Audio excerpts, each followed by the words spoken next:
chronique du patrimoine.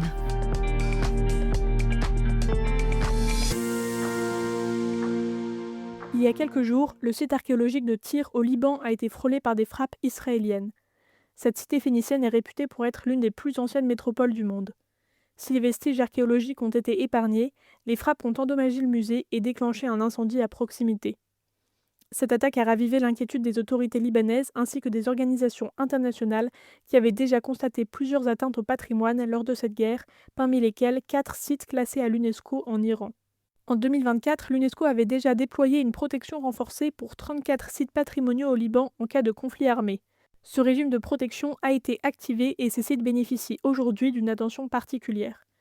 En parallèle, l'UNESCO mène au Liban plusieurs mesures en lien avec son mandat. Un projet de réhabilitation d'un dépôt pourrait permettre de mettre à l'abri les biens culturels menacés par la guerre. Des bibliothèques publiques sont également ouvertes pour accueillir une partie des déplacés. Puis 1954, la Convention internationale de La Haye encadre la protection des biens culturels en temps de guerre. Elle oblige les États à identifier leur patrimoine mais aussi à créer des unités militaires spéciales. En 2017, l'ONU a reconnu la destruction volontaire du patrimoine comme un crime de guerre, considérant qu'elle s'inscrit dans une stratégie de nettoyage culturel. Le patrimoine chrétien en Orient est particulièrement vulnérable face à cette menace. En Irak, en Syrie, en Terre Sainte ou dans le Haut-Karabakh, les églises, les monastères, mais aussi les manuscrits sont parfois la cible de destruction ou d'instrumentalisation. La destruction de la cathédrale Saint-Élie d'Alep ou celle des églises Al-Tahira et Martoma de Mossoul par Daesh illustrent la portée symbolique extrêmement forte du patrimoine.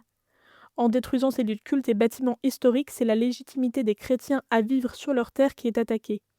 Le patrimoine est le témoin de l'histoire d'un peuple. Le détruire revient donc à effacer les racines de ce peuple ancré dans un territoire. En période de guerre, il ne faut donc pas négliger sa dimension sociale et psychologique. L'attachement des populations à leur patrimoine joue un rôle essentiel dans les processus de reconstruction.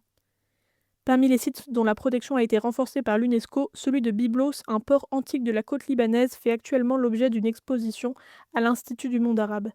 Si vous souhaitez découvrir ce trésor du patrimoine antique, aujourd'hui menacé au Liban, vous pouvez à partir d'aujourd'hui visiter cette exposition dont l'œuvre d'Orient est partenaire.